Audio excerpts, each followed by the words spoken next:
Okay, hello class. Thank you for joining. This is going to be our first semester.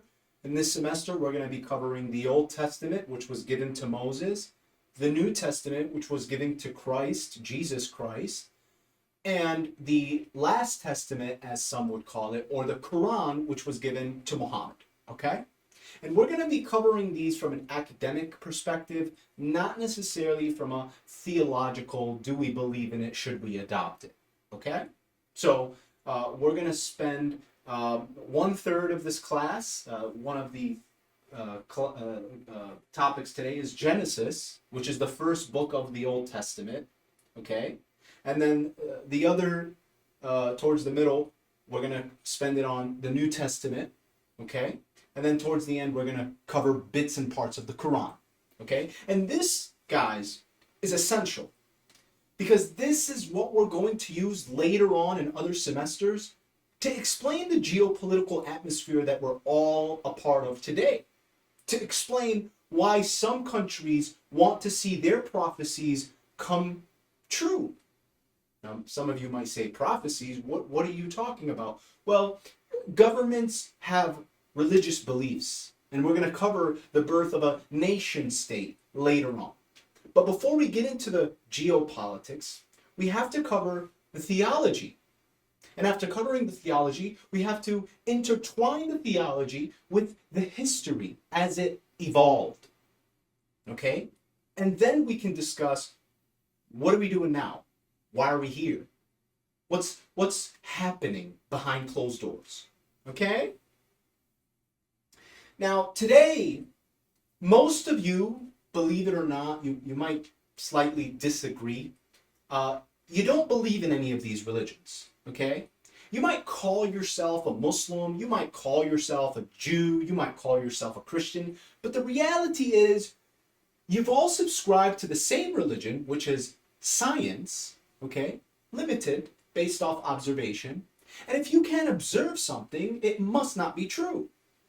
And when it comes to religion and when it comes to science, you believe that these are two separate things. When the reality is, these are both ways to live your life. If you choose science, okay, everything is materialistic, okay? You must observe it for it to be scientifically true. Whereas religion is the complete opposite. There are things that we're going to cover, like the splitting of the Sea of Moses, like Jesus bringing people back to the dead, and many other, okay, that scientifically don't make sense, okay? So many of you, because you've went to primary school, for example, you've been taught biology, okay? And while you were being taught biology, of course, the question comes, what happened before I was born? Okay? And this gets us right into our topic. Okay? Today's episode, okay, is called The Birth of Meaning. We are giving birth to meaning. What does this stuff mean in the Old Testament? Is it even relevant in today's time? Okay? These stories are myths. Nobody cares about these stories. We're about logic and science and physics and laws. We're not about these myths. These myths are not relevant in today's time. But today, we're going to give birth to the meaning behind these stories. Okay? And we're going to cover them. Starting with Genesis. Genesis simply means in the beginning. But before we dive right into Genesis, what do you and I and your teachers and your parents, what do they actually believe happened? How did humanity come to be, guys? Okay? That's my question. My question is, how did humanity come to be, scientifically speaking?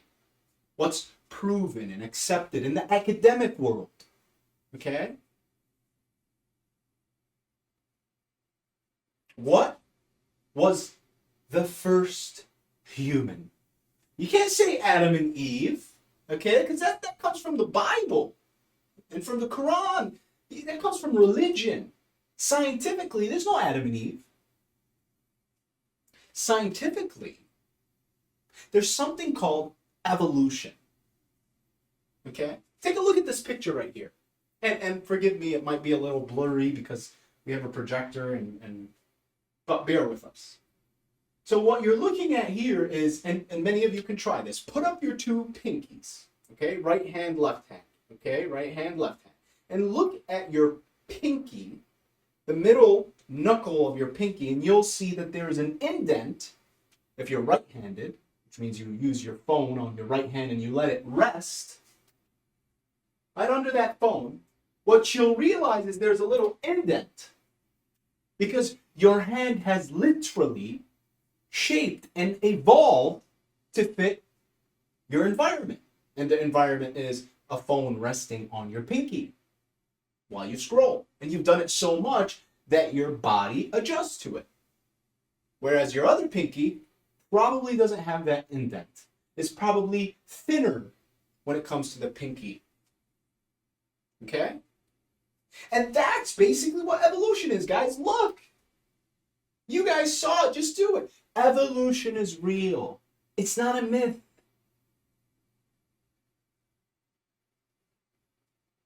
And we're going to see why this is destructive. Why believing in evolution as a whole, which was posed by Charles Darwin, is really a form of hypnosis.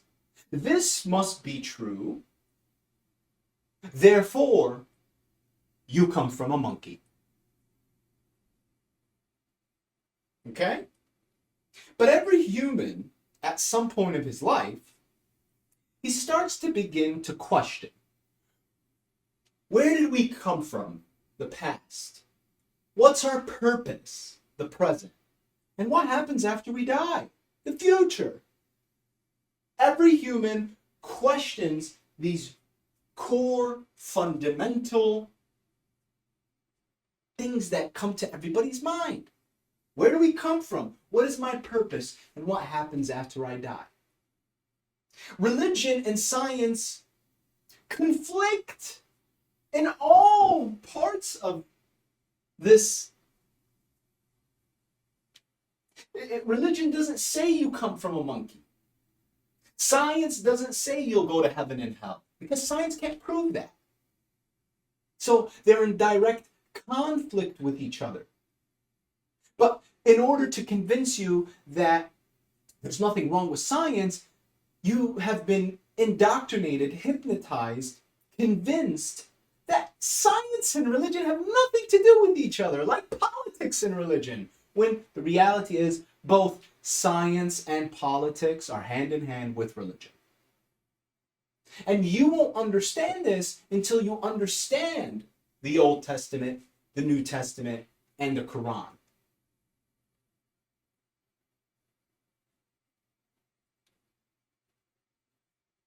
A man named Charles Darwin in the mid-19th century posed and published his book called The Origin of Species, okay?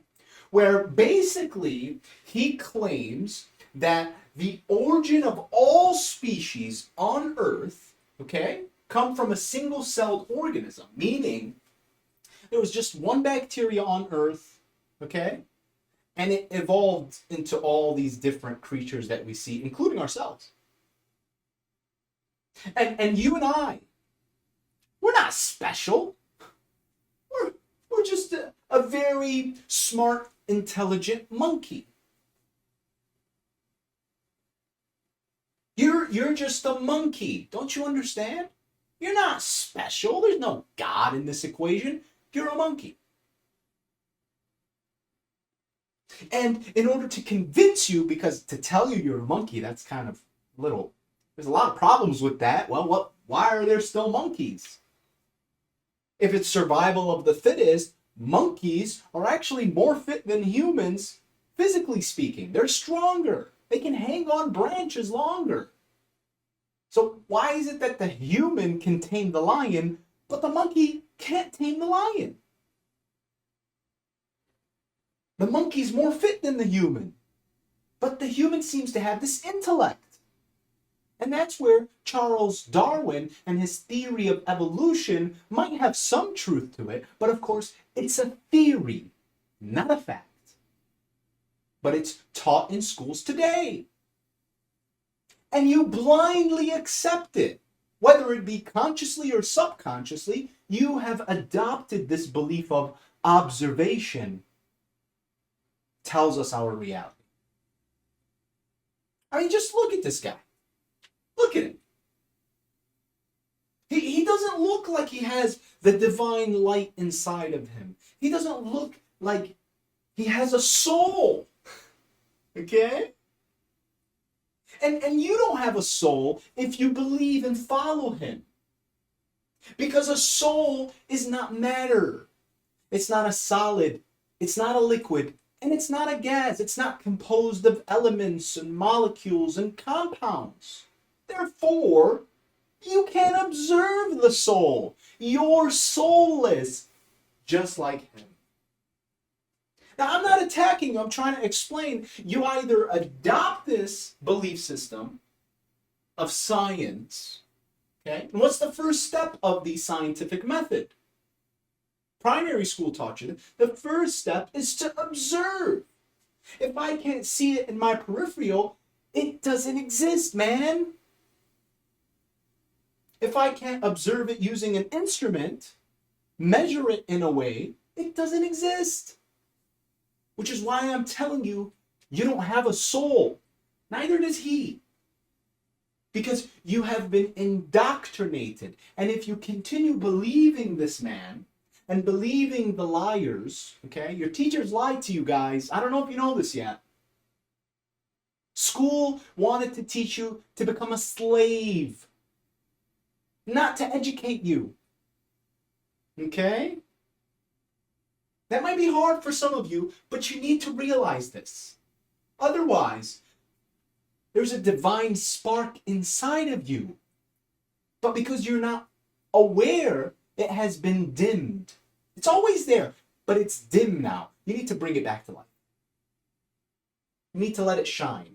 And believing in this materialistic way of thinking, it's only going to kill it. Just like him. Just look at him. In the 20th century, in the early 20th century, before this really became a national way of teaching students, many people opposed teaching evolution. This is an author, his name is T.T. Martin. And in his book, he was discussing the evolutionists. Okay, these people that are teaching our children this rotten virus, okay, of we come from monkeys.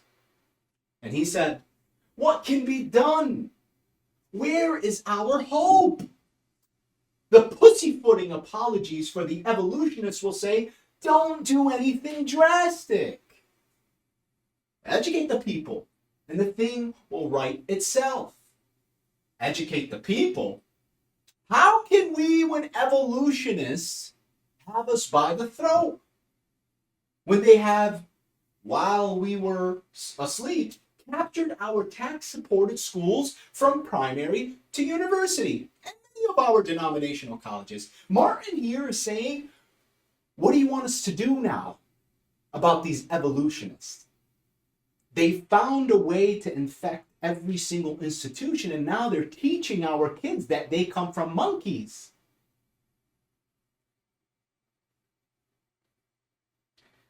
This is called the monkey trial. This is a teacher. This guy's name is John Scopus. And in 1925, he was accused and convicted, okay, of teaching evolution. Imagine. What you learn today was once a crime. And the whole community came together to watch this trial. It only lasted 2 weeks. But he was convicted and he was charged with $1,000. And something that you need to understand about this man, he didn't believe in God. But look at the nation. Many during the scientific revolution, notable scientists like Isaac Newton, he derived his laws of planetary motion from the Bible.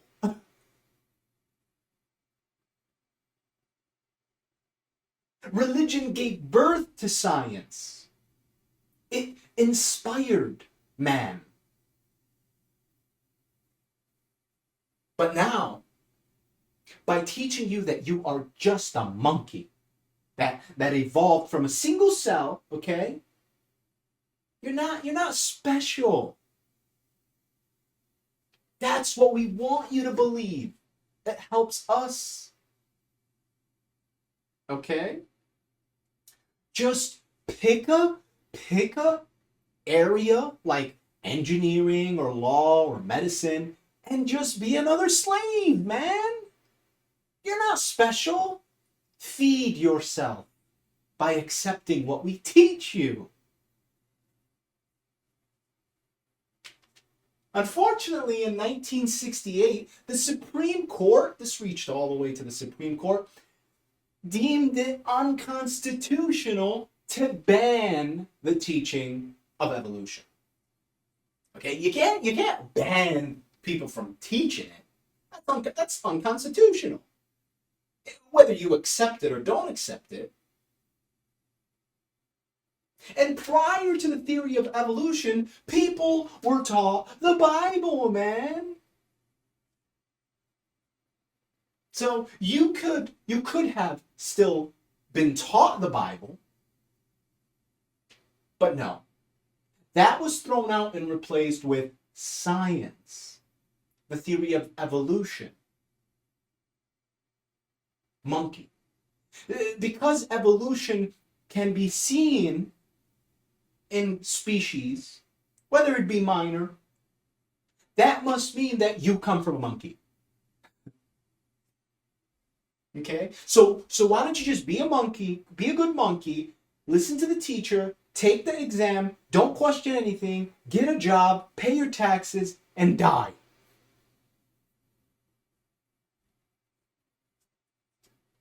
And this is why we need to teach Genesis. Because in the next semester, we're going to cover how science basically revolted against all nations, stole the progress of humanity that came from religion, and inspired many scientists, physicists, and led to our scientific revolution. But now everybody's dumb, man. There's no more geniuses because they don't read Genesis. Because one thing about Genesis, it makes you ask questions. And to show you how indoctrinated you are, not by your choice, it's not your fault. It's something that was done to you. And it's not your teacher's fault or your parents' fault, because it was also something done to them. And now this virus has infiltrated every single human being.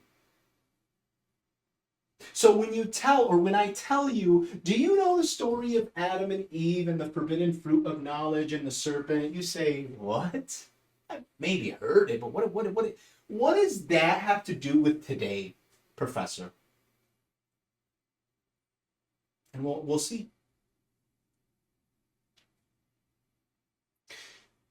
So what does Genesis say?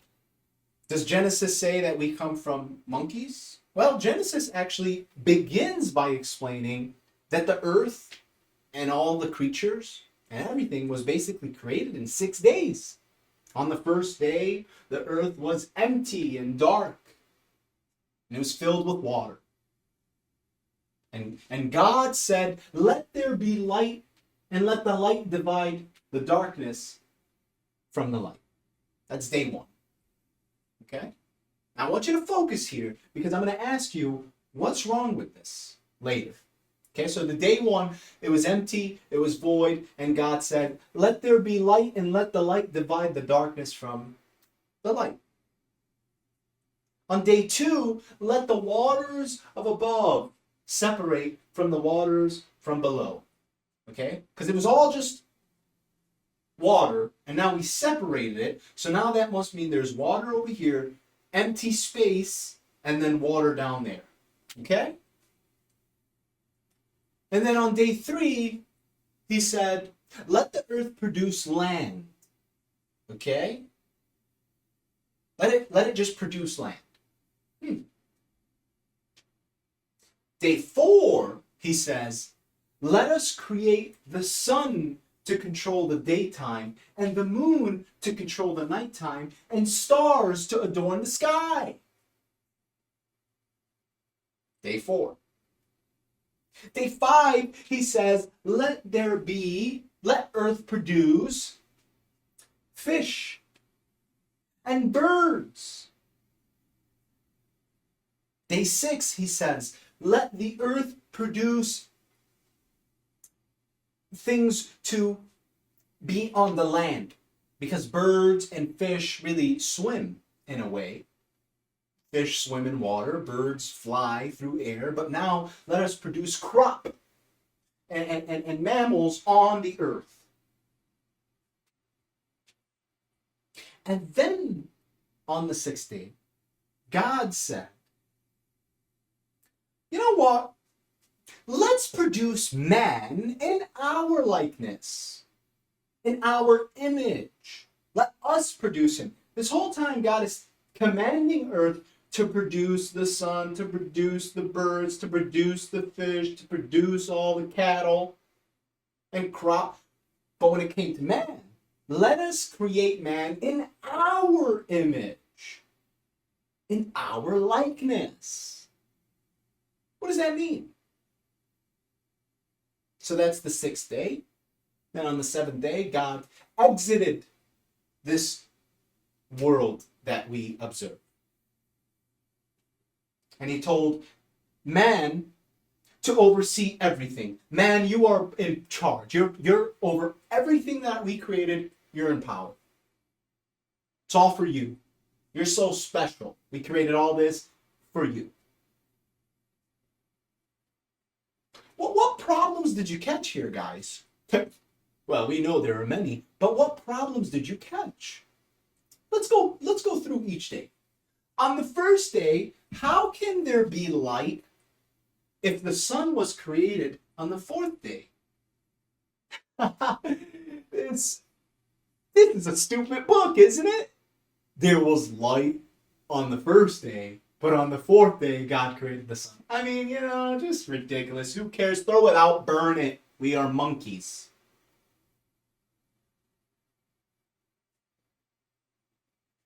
But we'll see what happens on day 1. Day 2, the waters from above, from the waters from below. Listen, buddy, all right? I got my phone. I know NASA, all right? My teacher told me what's in outer space. Nothing. It's just a vacuum. Talking about waters above and waters below.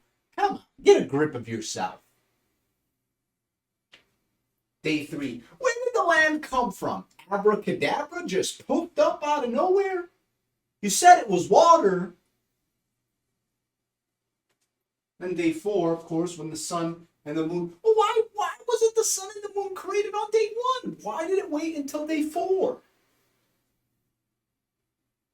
Day 5, it said that the fish and the bird were created. Well, was it the fish or the egg? Was it the bird or the egg? You know how they ask, what came first, the chicken or the egg? In this story, it seems like the chicken came first. Where did it come from? And on day 6, when God created us in his image, what does that even mean? What, God looks like us? Make this make sense.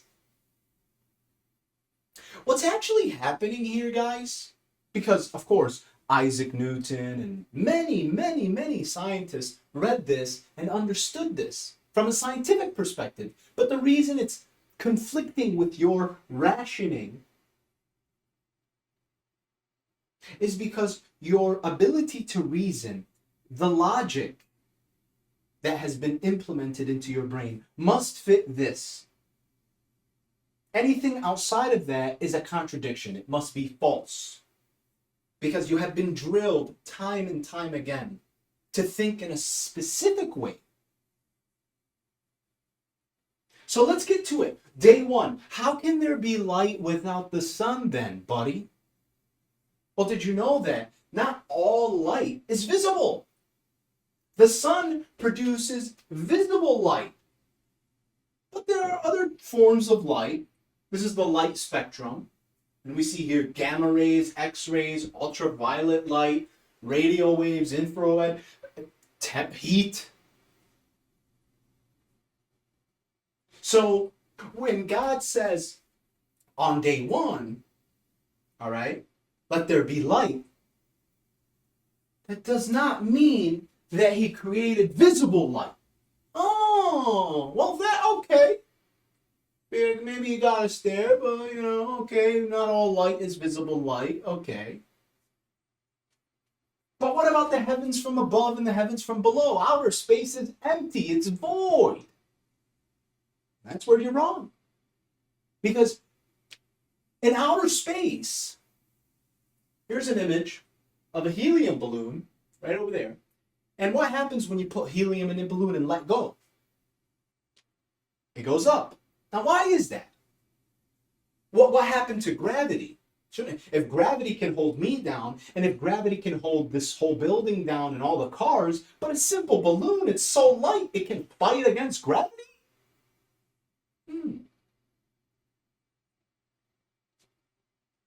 What you come to realize is helium is less dense than the surrounding air. Okay? So it floats to the top. Just like when you mix water and oil, they separate in a cup. But professor, okay, sure, I get it. Helium goes up, it's less dense. That means it has to separate from the oxygen and the nitrogen that surrounds it. But helium's a gas, not liquid. The waters of above. What happened to that, professor? Okay, well, maybe you haven't taken chemistry. But at a specific temperature, helium turns into a liquid. And that temperature is, you might not be able to see it, is negative 270 degrees. Guess what the temperature is? Outer space.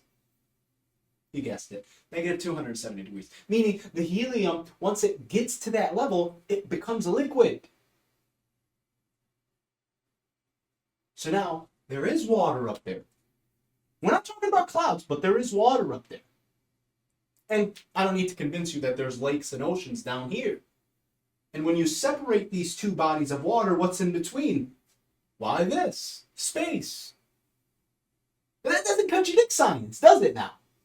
So why couldn't you see that when we first explained this? It's not your fault, man. They got to you. Day 3. The land just popped up out of nowhere. All right, now you got to help us here. Well, how does land form? Let's take a look at where we can find most volcanoes. Most volcanoes are found on the outskirts of continents. And we know that when a volcano erupts and the lava, the magma, cools in water, or just cools over time, it hardens, and now you have tectonic plates that shift apart, and it creates islands that are distant from each other.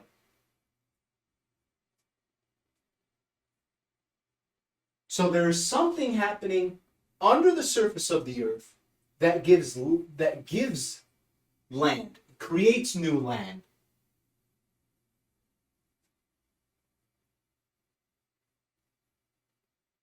Day 4. Why would God not create the sun and the moon? You have to ask, what's the purpose of the sun? What's the purpose of the moon? The purpose of the sun is not just for us to be able to navigate and see, but it's a form of energy. It gives life to Earth. And the moon also controls the waves. If the waves are not present, the water just becomes dead. But when water moves up against land, now you have a system where it's moving. And sun also is responsible for what? For evaporation, condensation, precipitation. So the sun controls systems, not just gives us energy, but controls systems and starts the system. How can you have a sun when everything is just water? There's no space. Where does the condensation go if everything is just water?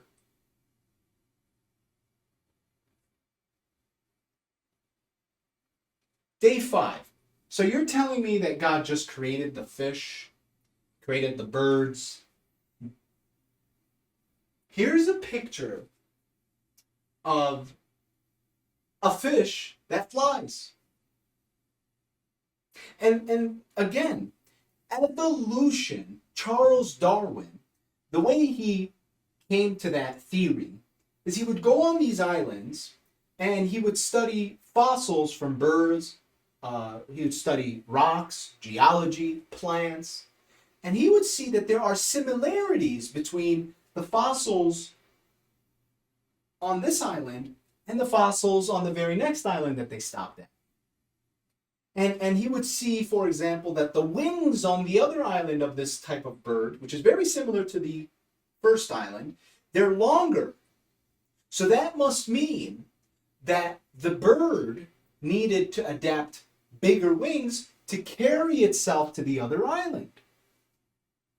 And as we saw with the pinky, if you adapted to your environment of the iPhone, well, then evolution is true. And birds might develop longer wings. That's true. And fish can, some, develop wings and leave the water. Because we know that there are certain species that live inside the water, but they don't breathe like fish do. They breathe like you and I. They have lungs. They need to surface. Whales, dolphins. But then we also see some birds that are literally able to fly. So the idea that God created fish and then from fish there was birds is not a contradiction to evolution. The only problem with evolution is they can't explain why you're a monkey. They just explain all these other things that make sense and then throw in, hey, you're also a monkey, don't forget.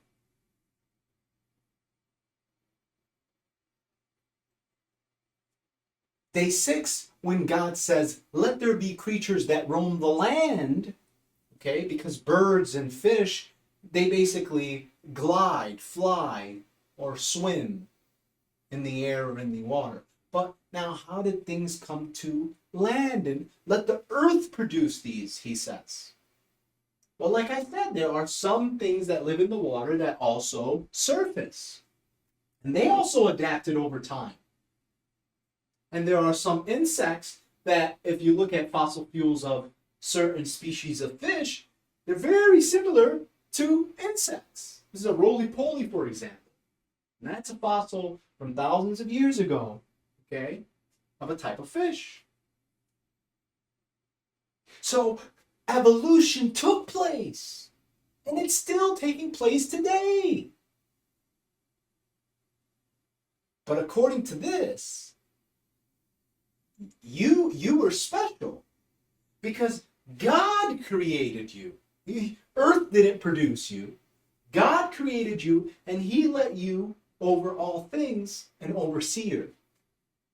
But when he says let us create man in our likeness and our image, what does that mean? What do we know about God? Okay, we can't see him, but if there was a God, he would be very smart, knowledgeable, able to predict things, able to change things.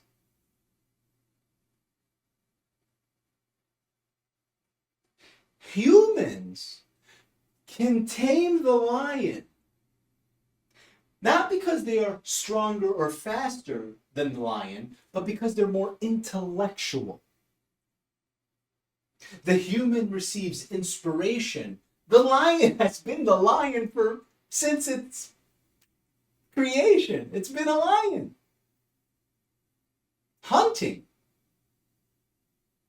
But you have evolved intellectually, and that is where science and the theory of evolution fails to explain why your intellect and the intellect of a monkey are very different. What gave you the ability to read and write, yet monkeys still are in the jungle scratching themselves and picking at each other? Where did your intellect come from? And how did the human consciousness evolve? The theory of evolution explains the biological evolvement, but not the psychological.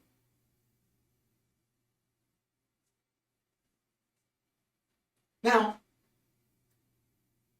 we got through the creation of biology, of how the world came to be. But what Genesis does that science fails to do is it also gives you a very important lesson on psychology. And right after the creation of the earth and the creatures that roam the earth, it starts to tell you about the psychology of humans in the story of the forbidden tree of knowledge and the bitten apple. Okay? And in this image, this is Adam and Eve. And this is the serpent being the devil, the evil, Lucifer. And this tree is the tree of knowledge. So after God created Adam and Eve, he told them, listen, you have power over all, just don't approach this one tree. And you know, when you tell a kid who has no knowledge, hey, don't touch that thing. I'll be back. What do you think he's going to do? He's going to touch it. Now, again, in the beginning of this video, I said, when we talk about the story of the forbidden tree of knowledge and the bitten apple, can you tell me anything today that relates to this story, that makes this story relevant? Anything. What do you guys think is a story or an event or an occurrence that's happening today that's relevant to this story, that gives birth to the meaning of the story of Adam and Eve and the forbidden fruit of knowledge? Think about it. I want you to try to think, okay? Just don't just wait for the answer. Think. Is there anything that you're in your peripheral that you do every single day that relates to this?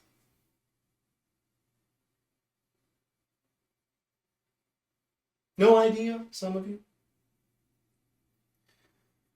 Well, take a look at this guy. This guy is holding an iPhone, okay? And the logo of the iPhone is an apple. Not just a full apple, but an apple that has a bite mark taken out of it. Some of you are actually using the phone right now. And most people get their knowledge nowadays from this device. The forbidden fruit of knowledge.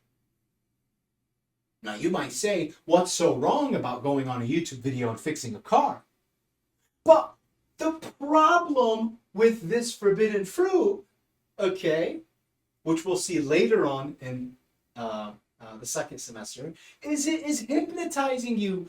The things that you actually see 95% of the time are negative. They're not informative. And this is a very, very easy way for governments to hypnotize you and convince you that there's a revolution taking place when the reality is, there's nothing really happening. But since you see it, you observe it on the phone, therefore it must be true. But you never saw that the forbidden fruit of knowledge is right there. So the story is that Adam, in the Bible, of course, Eve takes a bite because the serpent, the devil, tells her, oh, don't worry. God is just telling you don't eat from this apple because he doesn't want you to, see things. But once you take a bite from this apple, you'll be able to recognize a lot of stuff. And you'll be just like him. You have something that you didn't see before. So Eve takes a bite and she tells Adam, and Adam takes a bite. And now they're aware that they're naked. They were already naked, but they weren't aware. They didn't feel any shame. They had no knowledge of shame. After taking a bite from the forbidden fruit of knowledge, now they have shame. And God tells them, didn't I tell you, don't eat from the apple? Oh, forgive us, forgive us. All right, fine. I'm going to forgive you. But now you're going to have to till the land and work very hard. And then when you die, maybe we'll have like a little judgment. See who's really allowed back into the kingdom of heaven. So they end up having children. Adam and Eve have children. And of these children, there's Cain and Abel. And God asks Cain and Abel to sacrifice something to him from their garden. So Abel sacrificed and Cain sacrificed, but God favored Abel. And what do you see happening over here on Cain's face? Oh, he's envious. Oh, he's jealous. So now you had shame with Adam and Eve. And now you have jealousy and envy coming from Cain towards his brother. So Cain ends up killing Abel. The first murder, the first man to die, Abel. Killed by his own brother Cain, who was jealous, envious that God chose Abel and accepted Abel's sacrifice. So now we see that the Bible is taking us through these stories which teach us about ourselves. We've all been jealous from a cousin or a close relative or a friend or another girl or another guy or a man that has more. We've all been envious. Some of us are shameless. But we all have some sort of shame. Now, just like, I'm going to give you another opportunity here. Okay, this is bonus points here. What I told you, is there any story around you, in your peripheral, that points to the forbidden fruit of knowledge? Many of you were holding it, but you didn't even see it, because some things hide in plain sight. That's fine. But now I'm going to give you another opportunity. Where can we find this story? Think. Is there anything? Of course, we can find jealousy, but I want the specific Cain and Abel. Two brothers, one kills the other, one of them is dead. And I'll give you a little hint. It's a program on TV that is 3 letters, and the last word or the last letter represents entertainment. Think. Something, entertainment. This is on TV.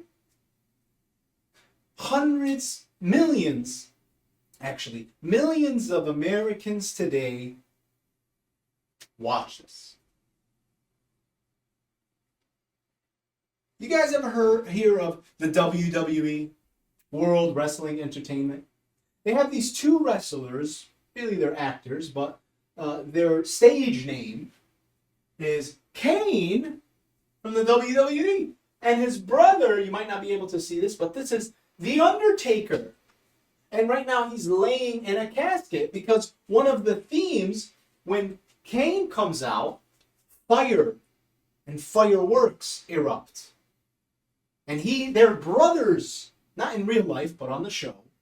And one is named Cain, and it always comes out in red and fire.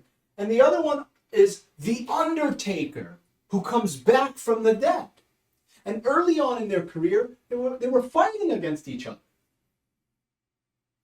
This is the story hiding in plain sight, Cain and Abel. But to give you a little twist, we name him the Undertaker.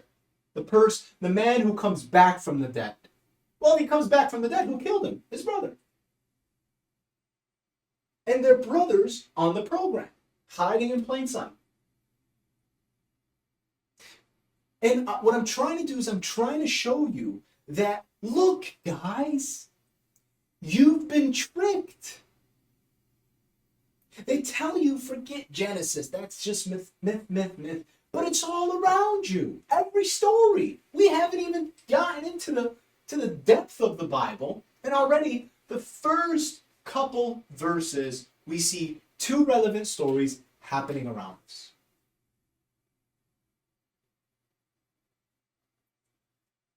Now, this is a timeline. And again, excuse us if you can't see. But on the top here, you have Adam. And it's around the year 4000 BC. And this is Adam. Adam stretches all the way here. He lived around 950 years. And after Adam, there were generations that came, and we're going to get, the Bible, of course, goes through this chain of relatives, and it lands on Noah. And many of you have heard of the story of Noah. But in between Adam and Noah, a lot of bad stuff starts to happen with humanity. Humans become very corrupt. Now they know knowledge of evil. They do know knowledge of good, but these guys are just choosing to do evil. Finally, 10 generations later, we get to Noah.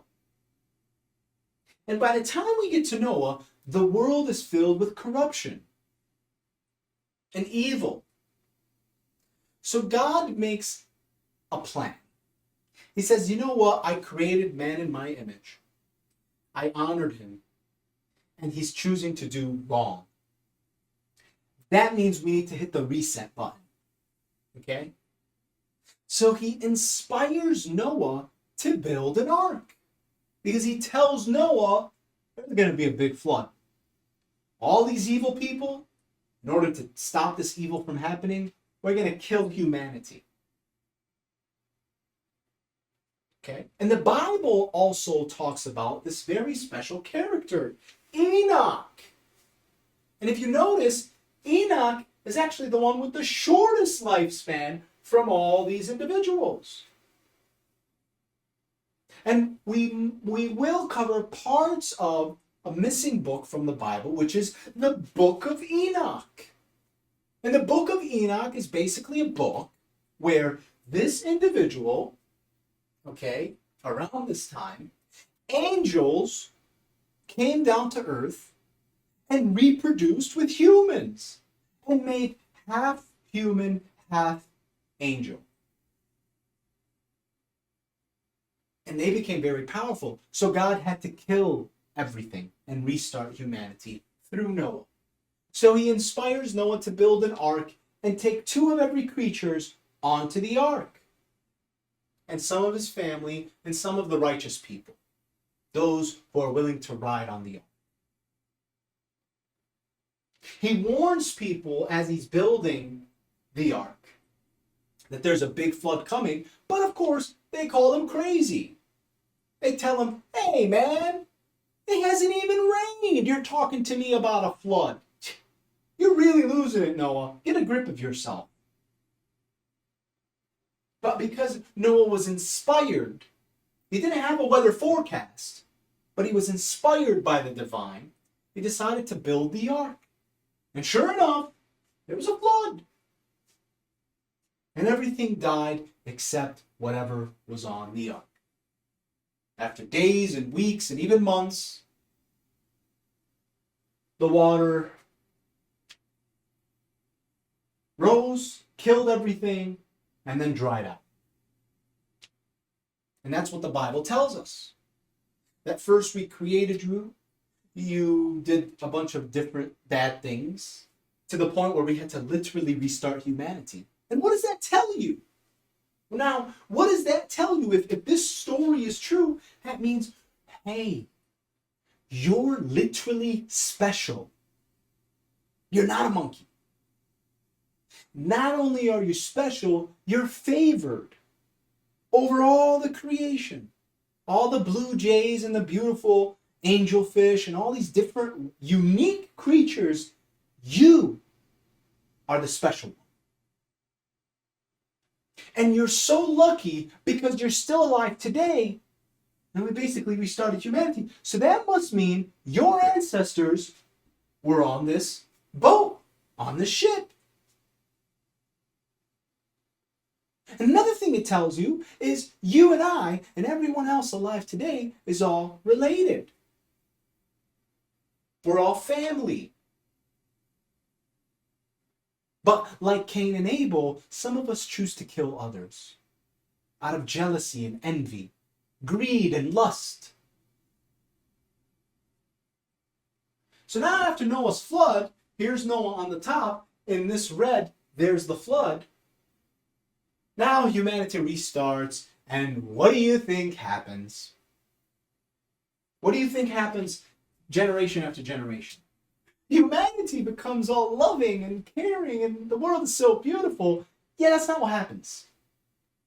Yeah, what ends up happening is they go back to their evil ways.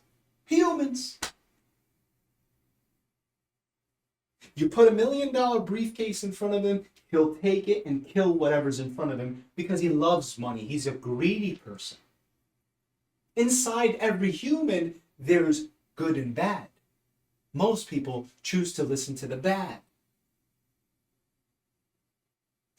By the time Noah came and went, generation after generation after generation, 10 generations later, a man named Abraham comes into the picture. Now, I said this in the beginning, Abraham gives birth to monotheism. Because at this time, around this time, most people were pagans. They believed that the moon was God and the sun was God. No, the stars were God and all this other stuff. Because they lost their way. But Abraham knew that there was only one God. Just like Noah knew and Adam knew. But now it's been over 20 generations. People lost their way. They started praying to different deities. So now at the time of Abraham, God makes a covenant with Abraham. He makes a deal, a contract. Because Abraham is a righteous person. Unlike the rest, Abraham is choosing to do the right thing. Not only is he choosing to do the right thing, but he believes in the actual one God. So God tells Abraham, listen, Abraham, I'm going to favor you, and I'm choosing you, and I'm going to let your family control this land in generations to come. Abraham, I like you, but this is what I'm commanding you to do. Get up from where you are and start to walk. So Abraham, the father of monotheism, starts to have this big family.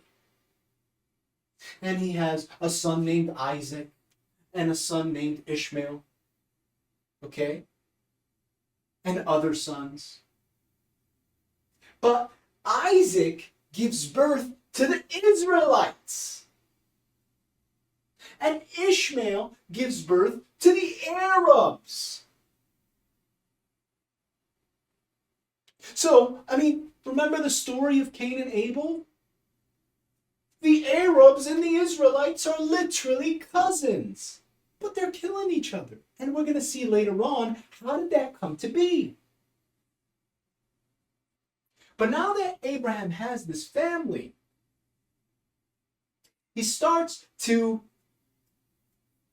immigrate to different lands. Now, originally, Abraham was born in Ur. Ur is found in Mesopotamia, modern-day Iraq. Ur is around the state that is currently Nasiriyah, Iraq. Okay? And he travels to Babylon, he travels all the way to North Syria, and then he goes all the way to Egypt, where he meets Hajar, where he marries her, and he has Ishmael. And then he actually goes back to the Promised Land, being modern-day Israel. Now, I want you to look at where Abraham went, okay? And I want you to just take a screenshot of this in your mind, okay? Because in a few slides, you're going to see why something today that's happening is based off of this. It's in politics. So this is where Abraham traveled. And by the time he reached Egypt, he got old, and he went back to modern-day Israel, and he died where you see that red star. He died in Israel. Okay? Remember that screenshot I told you to take a mental note of? That today is a project that's being worked on called Greater Israel, where it starts from southern Iraq and it spreads to northern Syria and it goes all the way to Egypt. And the Israelis, okay, the Zionists today, they want to see this Greater Israel because this was what was promised to Abraham, and we're from Abraham. But there's a problem here, okay? Abraham didn't just give birth to the Israelis or the Israelites. He also gave birth to the Ishmaelites or the Arabs. And if you actually look at this land of Greater Israel, the people that control this region are the children of Abraham, both from Isaac and Ishmael. So the prophecy is already fulfilled. But because of jealousy and envy and greed and lust and hatred, the modern day Israelites, okay, they don't consider the Ishmaelites a part of the Abrahamic family. And they don't believe, okay, that Ishmael or the Ishmaelites or the descendants of Ishmael have rights to this land. Because Abraham blessed Isaac. He didn't bless Ishmael. Okay? So now we're done with Abraham in Genesis, and he has a son, Isaac. But the very important son or grandson is actually Jacob and his son, Joseph, which takes most of Genesis, and this is basically what we're going to cover for the rest of this episode. A very detailed, in-depth story that teaches us not only the history of where the Israelites come from, but the psychology that evolves over time with man. And it also gives us a very important thing leading up to our next episode, which is how did the children of Israel, the children of Jacob, because Jacob, by the way, changes his name later to Israel. So when the Bible is talking about Israel, it's not talking about the land that we know today to be Israel. It's talking about a man, Jacob, specifically Jacob. That's who Israel is. So now we got through Abraham. He goes back to the promised land. He goes back to modern day Israel, and he passes away. And now we get to Jacob. Okay? So Jacob has a bunch of sons. Jacob gives birth to the 12 tribes of Israel. One of them is Joseph. And these different colors are telling you the mother. Because Jacob had to work 7 years for a man in order to get his daughter. And he loved his daughter, which was named Rachel. But after working 7 years for this man, he was expecting to get Rachel, but he got her older sister instead. He didn't want her older sister. He wanted Rachel. He fell in love with Rachel. Her older sister's name was Leah. And he kind of got manipulated here by the father. And the father told him, listen, I can't marry off the younger one before I marry off the older one.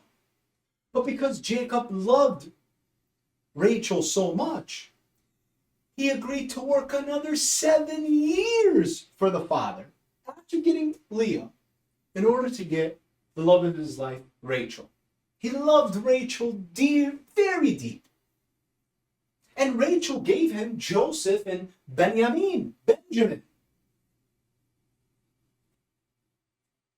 So now Jacob has this family right here. Sons. And after we get to Jacob, who's residing in, of course, modern day Judea, modern day Israel, he ends up honoring his son Joseph more than the others. Joseph has a dream. And his father knows, Jacob knows, that prophethood gets passed down to only one child. Not all of them, only one. God only chooses one. Take a look over here at Levi. Levi, the son of Leah. He has a shank behind his back. Take a look at all of their faces. They're all angry because Jacob gives this beautiful garment, this beautiful shirt to Joseph. He's honoring Joseph. Take a look at Simon over here, who's also born to Leah. He has a rock in his hand. He's ready to commit a Cain versus Abel 2.0. Jealousy and envy fills the eyes of the Israelites against their own brother Joseph. We call it jealousy 2.0. What do you think happens in this story? What do you think the brothers would do to Joseph? Joseph has a dream. In his dream, he sees the sun and the moon and the stars bowing down to him. This is a very important part of the episode. You have to remember this dream. It will come true later on. I'm going to spoil it for you. So guess what he does? What do you do when you have such a vivid dream? You tell people. Especially back then, there's no TV. So he gathers his brothers and he starts to tell his brothers, I saw a dream where the sun and the moon and the stars started prostrating to me. Uh-oh. He didn't realize who he was talking to. They got very, very jealous and envious. Who does he think he is? Some prophet? So they end up telling Jacob, the father, can we take Joseph with us and play? And Jacob at first is hesitant. He says, I don't know, because he really likes Joseph. And Joseph's one of the youngest ones, second to youngest. And they end up convincing Jacob to let Joseph come with them. And after they isolate Joseph far away, they start beating him up, manhandling him, roughing him. His own brothers, the Israelites, start to fight and beat Joseph. And they're ready to kill him. They conspired. That's it, we're going to kill him. But one of them said, I don't know how I feel about killing him. Why don't we just, throw him in the well. There's a well there, and nobody really comes to this well. We'll just throw him in the well. That way we don't kill him. So they end up throwing Joseph in the well. Poor Joseph. What did he do? It's not that Joseph did anything. It's that we have something inside of us. And we can choose good or bad. Most of us will choose bad. And these stories are here to enlighten all of us onto what is actually happening inside of us. So after they throw him in the well, they end up seeing a caravan of Ishmaelites coming. A bunch of Arabs in the distance. Merchants, people that come every now and then to sell stuff inside Judea and travel to parts of Syria. And the Ishmaelites are coming from Egypt. So they say, you know what? They're probably going to come to this well. So why don't we pull Joseph out and sell him to the Ishmaelites, okay, on the condition of don't bring him back here, for 20 silver coins. A prophet of God, an honorable one, the son of Jacob, who's the son of Isaac, who's the son of Abraham, gets sold by his brothers for $20, $200, 20 silver coins. To the Ishmaelites, the Arabs, who, by the way, come from the same family, guys. But they don't know who this is. They know who Jacob is. They know who Abraham and Isaac is. Only a couple generations, but they don't know this is who we're talking about here. So after selling him off to the Ishmaelites, okay, and the Ishmaelites head more north and then go all the way to Egypt to sell Joseph. They end up selling Joseph. But now, how does the children of Israel, the children of Jacob, explain to Jacob what happened to Joseph? They grab one of their sheep, because they were shepherds, and they kill it, and they take the shirt that Jacob gave him, and they rub blood on the shirt. And they bring it back to Jacob. And Jacob can't stand to look. He doesn't want to believe what just happened. My son, Joseph, the one who I know is going to become the prophet, who would have became the prophet, the son of the love of my life, Rachel, who, by the way, dies before this event takes place. And a broken-hearted Jacob has to look at the shirt that he gifted Joseph, stained in blood.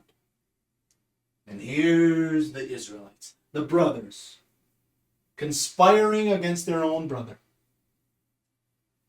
By the time the Ishmaelites get to Egypt, they end up selling Joseph to Potiphar. Potiphar is one of the highest ranking generals inside Egypt. And Potiphar takes a liking to Joseph. Not only is Joseph good looking, but he's actually smart. So he becomes in charge. Not just a regular slave, he actually does heavy lifting, meaning he knows how to write and calculate, so he ends up handing out portions to the slaves, dictating the distribution of food to the Egyptians. But Potiphar has a wife.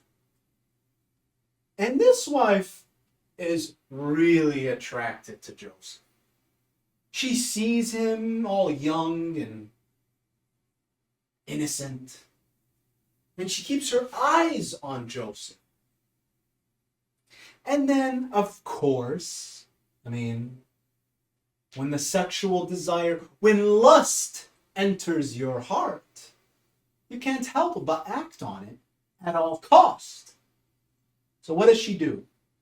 She ends up isolating Joseph in a room and jumping onto him, telling him to come onto her, grabbing him by the shirt.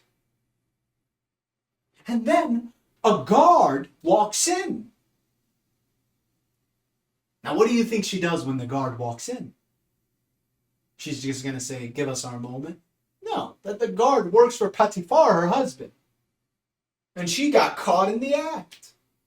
And Joseph wants nothing to do with it. He tried running away. But she grabs him by the shirt, yanks it off of him. And when the guard finally walks in, she has to think quick. So she ends up telling the guard that Joseph tried to rape her. Here's the shirt in her hand. Here's the guard. Here's Joseph. Okay? She tells the guard that Joseph tried to jump onto her and rape her so that she doesn't get in trouble. Joseph gets arrested and he gets sent to prison. By the time he gets to prison, he's very generous and courteous to the prisoners. So he hands out bread and he's feeding them and he's helping them. And there were these two prisoners that had dreams. One of the prisoners was the cupbearer, meaning the person who's in charge of getting the Pharaoh his drink. He was the cupbearer of the Pharaoh. And the other prisoner was the baker. He would bake bread for the Pharaoh. Both of them were imprisoned. They both have dreams. And they go to Joseph and they tell Joseph the dreams that they both saw. The cupbearer in his dream, he sees that he's squeezing grapes into the cup of Pharaoh. And the baker sees that he's holding baskets of bread on his head and birds are eating from the bread. So Joseph interprets this dream. And he tells the baker that, yeah, this is you. Basically, you're going to get crucified and then you're going to be left to hung to the point where crows and other birds come and pick at your head and your brains and they start eating you alive. And he didn't want to believe that. The baker. As for the cupbearer was told, you're going to be able to get out, be freed, and return to your old job. Here's the cupbearer, and there's Pharaoh, and the cupbearer is now pouring a drink for Pharaoh. So, guess what happens? That's exactly what happens. The baker gets crucified, and the cupbearer gets released. So what does that tell you? That tells you that Joseph can interpret dreams. But for some reason, he's unable to interpret his dream of the sun and the moon and the 11 stars bowing down to him.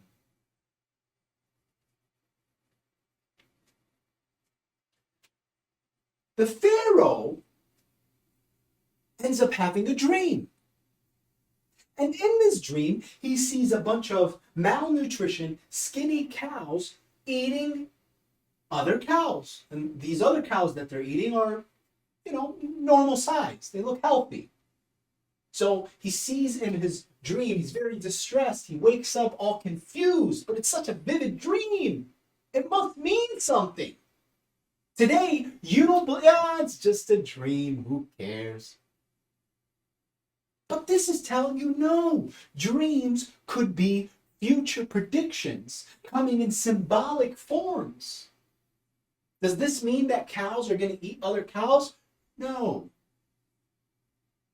But let's find out what it means. So now you got skinny cows eating healthy cows. Pharaoh wakes up and he says, that wasn't just a normal dream. He goes back to sleep and he has another dream. And in this one, he sees crops eating other crops, crops that dry up. And to be specific, he sees 7 crops. And he saw 7 different cows. So then he calls all the dream interpreters of Egypt. And he tells them, this is my dream, now interpret the dream. Interpret the dream. None of them could interpret the dream. They were all confused. They told him, it's nothing to worry about. It's just one of those dreams. They don't mean anything. He says, no. A dream like that, which repeated itself, which was so vivid, could not possibly just be a one-on, one-off thing. This is something serious, guys. But remember, who's the cupbearer of the Pharaoh? It's the prisoner who was freed, and he realized that Joseph, who he was imprisoned with, he could interpret dreams. Because not only did he interpret my dream correct, and now I'm here, squeezing drinks for the Pharaoh, but the other guy was also crucified. So he ends up hearing, because the cupbearer always stands next to the Pharaoh, and he sees that the Pharaoh had a dream, and he tells the Pharaoh, Pharaoh, may I please say something? I know a man, he interpreted my dream. And he was right. He told me I'm going to return to you when I was in prison. And he interpreted the dream of the other guy. And it turned out he was right. So the Pharaoh was interested. This dream meant something. So he decided, bring me Joseph. And Joseph was told the dreams of the Pharaoh, and he interpreted it. And he told the Pharaoh, the 7 cows and the 7 crops that you saw were 7 years of harvest, good, healthy harvest, and then 7 years of famine. We're about to go through a serious famine. And it made so much sense to the Pharaoh that the Pharaoh decided, you know what, Joseph, you're special. I like you. Okay? I'm going to appoint you as the treasurer of Egypt. You're no longer a slave. You're one of us.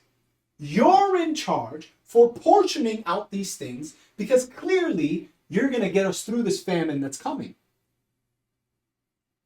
Sure enough, Joseph was right. He was crowned to be the treasurer of Egypt. And the famine spread not just in Egypt, guys. The famine spread all throughout the area, affecting the Israelites back in the promised land. So now, by the time the famine came, Joseph's brothers needed grain. And the closest market to them, the closest downtown area, the closest trading spot was back in Egypt. Now at this point, Joseph's brothers aren't even aware where Joseph is. They think they just sold him to, some Ishmaelites and he's now a slave and we'll never see him again. So they end up going to Egypt to buy grain. And guess who you have to go to buy grain if you're an outsider, if you're a non-Egyptian? You have to go to Joseph, the treasurer.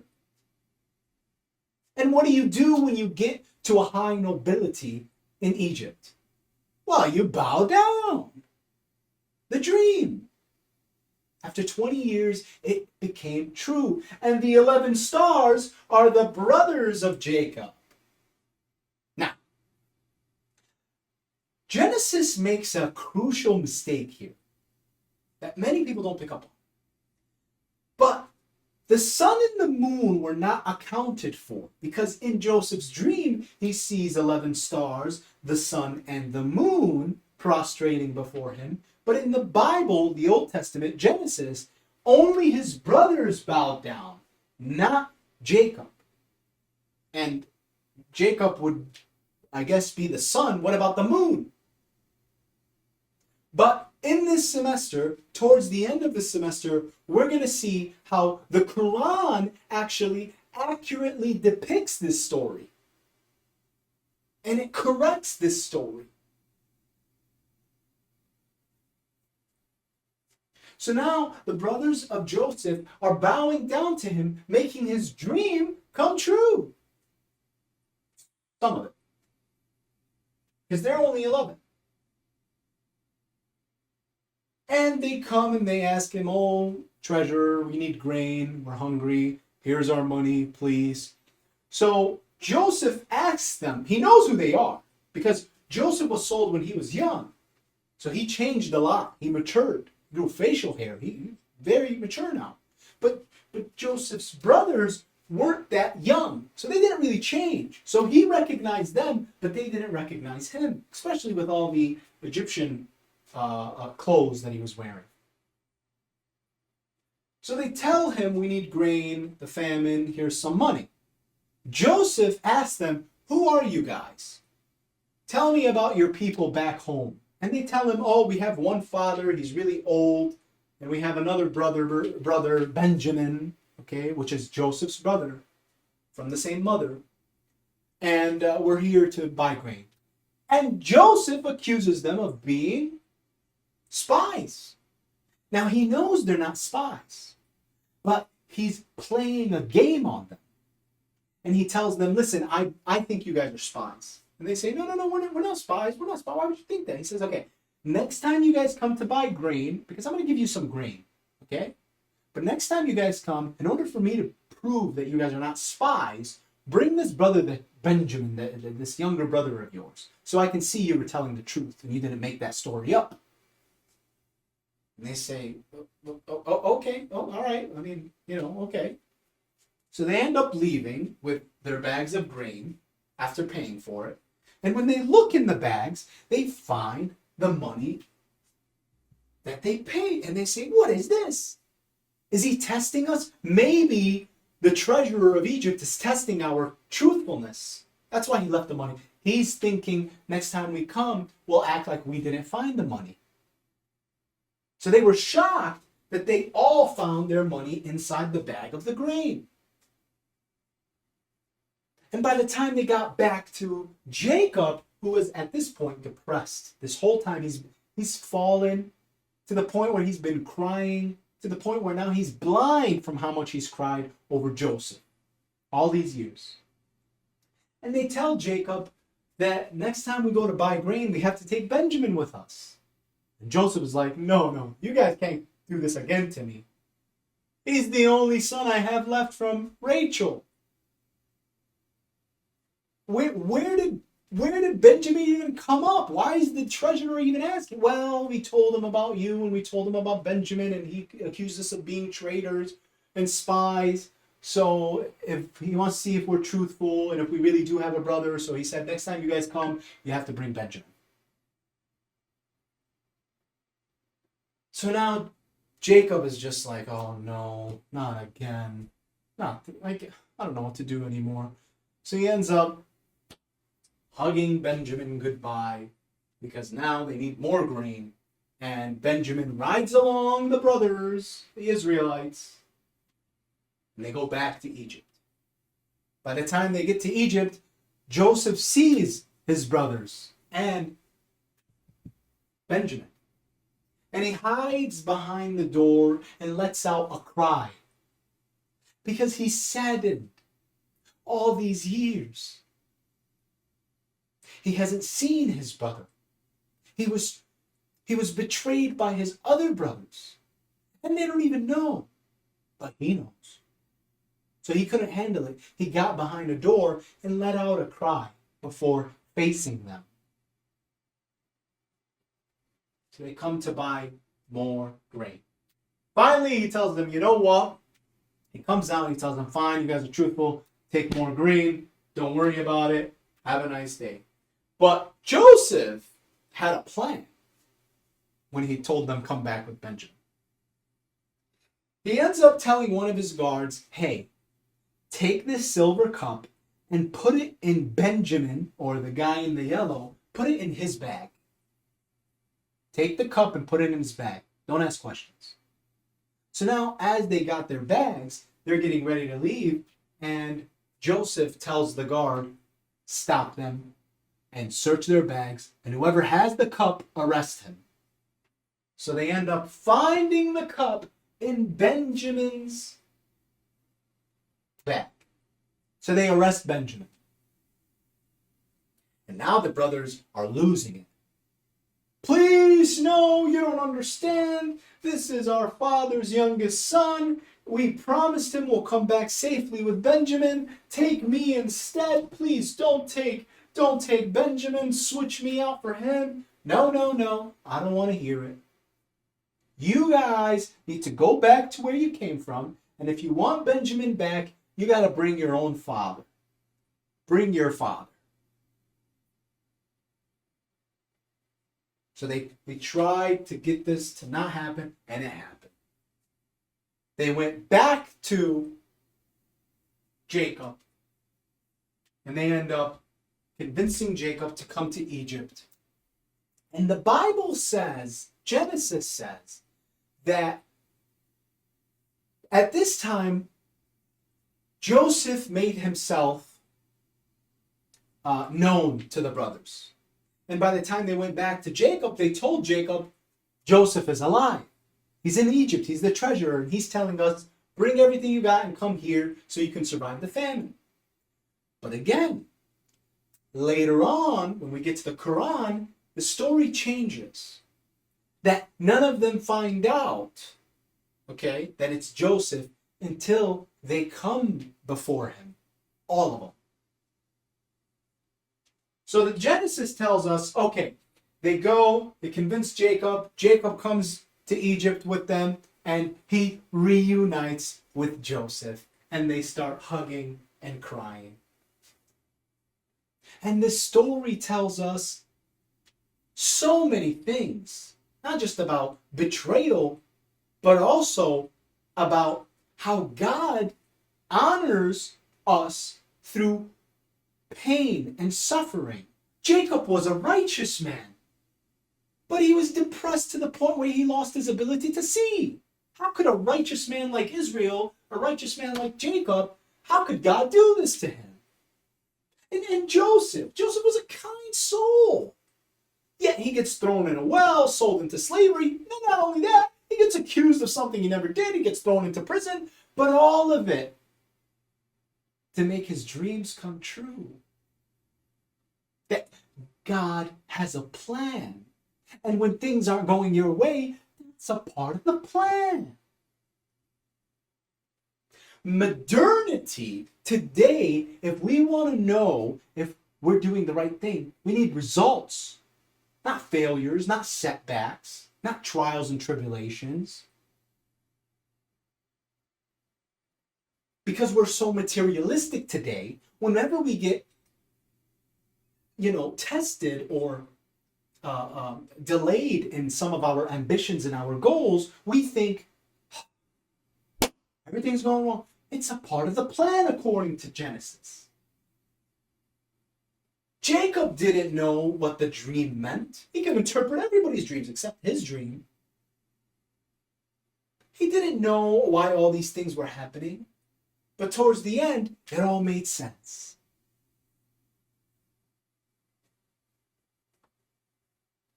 After Jacob, the Israelites get to Egypt, they end up living there.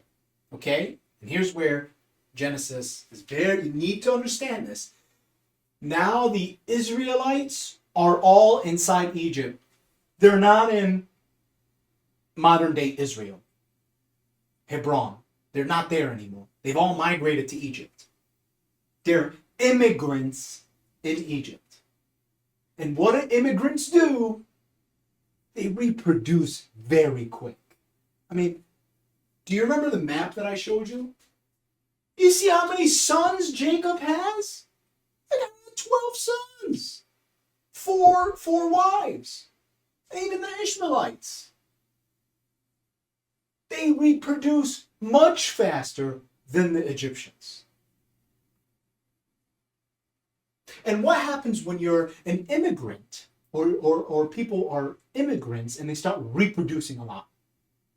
That starts to piss off the native people.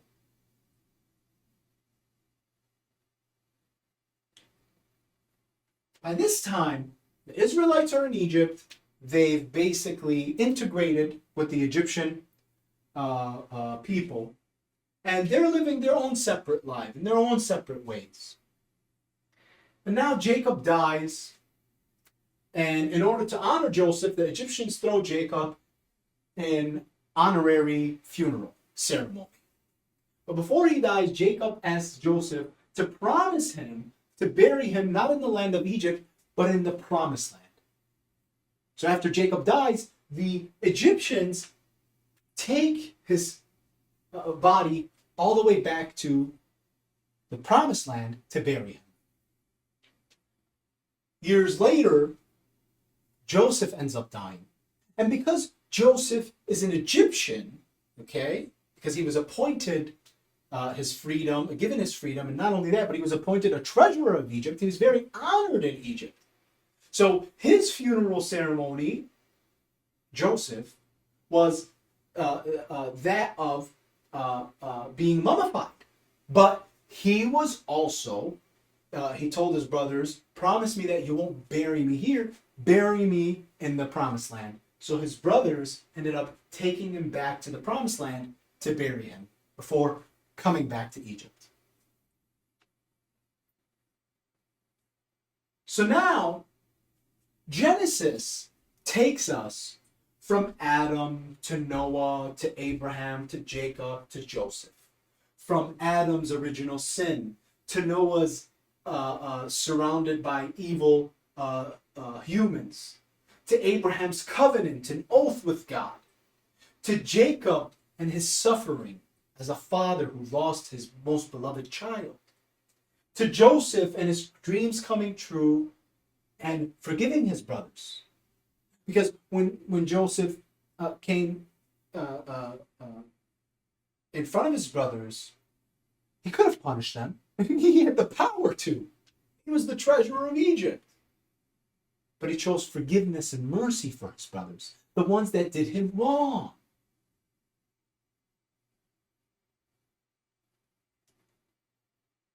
And the promise that was made was to Abraham. In Genesis 15, verse 13, where God tells Abraham, there will be one day that your family will be in a foreign land and they will undergo much suffering. And that's what takes us to the end of this class and kind of gives us an idea of what next chapter or next class is going to be. It's the second book of the Old Testament. Now we're done with Genesis. Now we get to Exodus. And now Exodus, so now we're done with Joseph. The children of Israel are in Egypt, okay? And in this gap, they start to reproduce. A new king, a new Pharaoh comes in, and he says, I don't owe anything to these Israelites. I don't owe anything to Joseph. Enslave these Israelites. They've become a parasite in Egypt. They're reproducing like crazy. So the Israelites become not honored like they were back in Joseph's time, but now they become enslaved. And that's where Genesis ends. The second book of the Old Testament is the book of Exodus. Exodus means exit, leaving. Because now the Israelites leave Egypt with the help of Moses. So that's going to be our next class. We're going to cover Exodus. But the main thing here, okay, and this is an image of Exodus, is where all of these Israelites end up leaving Egypt. And it's so interesting the way they do. Okay? So now, guys, we basically covered the beginning all the way into how did the Egyptians get to Egypt. I'm sorry, the Israelites get to Egypt. And we're going to cover Exodus. How did they leave Egypt? And this is now the building blocks of the Old Testament. The chosen people of God were the Jews, the Israelites, man. The children of Jacob, the children of Abraham. So, after the Old Testament takes place, all the other people are all just confused. They're a bunch of pagans. But then until Jesus Christ comes with the New Testament, the new laws, and he starts to go against the rabbis who started manipulating Judaism to fit their own priest class, you'll see the New Testament come. And then, of course, Christianity, which was really invented by the Romans, which we'll get into, okay, and it starts to become corrupt, then the Messiah of the Jews finally comes, and that's Muhammad. Okay? So now we're trying to give the basic building blocks of what's happening around us. And we've covered how the story of Genesis is all around us. From Greater Israel, which is politics, to WWE, which is entertainment, but really applying stories from Genesis, to Adam and Eve and the forbidden fruit of knowledge being the iPhone. But we don't want you to know that, man. You're just a monkey.